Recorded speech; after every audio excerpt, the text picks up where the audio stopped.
This is the man who calls himself the appointed son of God, Apollo Quiboloy.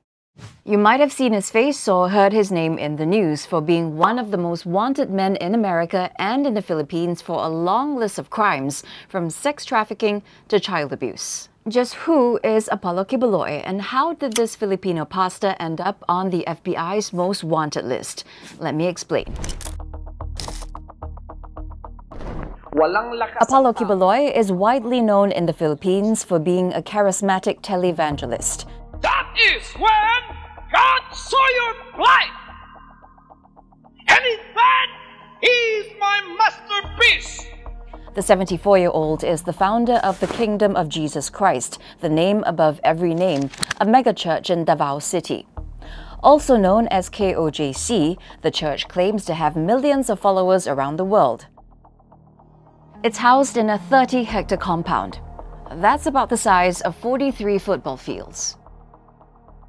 It has a bunker that Quiboloy reportedly hid in while authorities were looking for him. In April 2005, Quiboloy claimed that he received a revelation that he was the appointed son of God, and he's gone by that title ever since. That's why I had to become a son in order to inherit all of these things. Servant will inherit nothing. That's why he has to make a son out of me. Quiboloy was also a spiritual advisor to former Philippine President Rodrigo Duterte during his time in office. In 2021, Quiboloy and two church administrators were charged in the US for allegedly running a sex trafficking operation between 2002 and 2018. According to the indictment, they recruited girls and women, the youngest just 12, to work as Quiboloy's personal assistants. The victims were allegedly assigned to night duty, where they were coerced to have sex with Quiboloy and told that this was God's will. Those who obeyed were rewarded with good food, trips, and annual payments based on their performance. Those who didn't were threatened with physical abuse and eternal damnation. Of the 5 victims named in the indictment, 3 were minors when the alleged sex trafficking began. And that's not all. The indictment also outlined a labor trafficking scheme that exploited church members, who were allegedly sent to the US from the Philippines. Once there, they'd have their IDs confiscated and forced to solicit money for the church.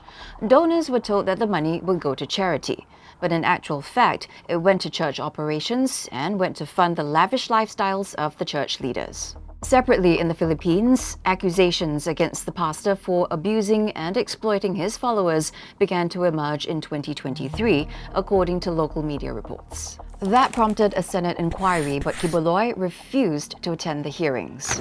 In March this year, an arrest warrant against him was signed for defying the Senate summons. He was finally arrested in September at his church compound after a massive police operation. Here's a look at some key dates in the Quiboloy saga timeline. In 2018, US authorities started to pay attention to Quiboloy's church and its activities there. In February that year, Quiboloy tried to transport more than $335,000 in his luggage from California to the Philippines.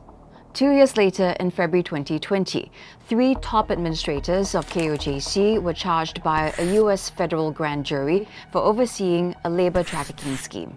Fast forward to November 2021, and a new indictment was issued against Quiboloy and top church leaders.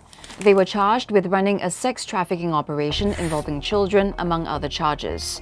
It also alleged that young women and girls were forced or coerced into having sex with Quiboloy. Not long after, in January 2022, Quiboloy, along with 2 of his top aides, made it to the FBI's most wanted list. In April 2024, a court in Davao issued arrest warrants for Quiboloy and 5 of his associates for violating the Philippines' anti-child abuse law. 2 months later, in June, police stormed Quiboloy's church compound in Davao City, resulting in a months-long standoff between his supporters and the police, with Quiboloy thought to be holed up in a bunker on the premises. Welcome to our worship center po. This is our cathedral. Come August, some 2,000 police officers attempted to raid the church compound again. All this finally came to an end on September the 8th, when Philippine Interior and Local Government Secretary Benjamin Abalos Jr. announced Quiboloy's arrest on Facebook. Besides Quiboloy, several others have been arrested and charged in the Philippines with trafficking and child abuse. They are Quiboloy's driver and bodyguard Crescente Canada, the church's former chief financial officer Pauline Canada, coordinator Sylvia Samanes, and Quiboloy's close aides Jacqueline Roy and Ingrid Canada. In the US, 8 people other than Quiboloy were named in the 2021 indictment.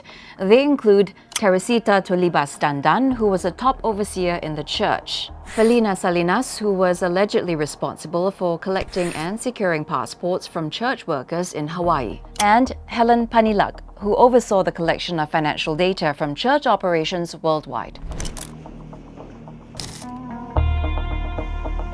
For now, Quiboloy is being detained in Manila. His supporters have filed a petition to have him placed under house arrest or be transferred to the custody of the Armed Forces of the Philippines. Philippine President Ferdinand Marcos Jr. says the country is not looking to extradite Quiboloy to the US for now, although Washington is expected to request for his extradition along with his accomplices.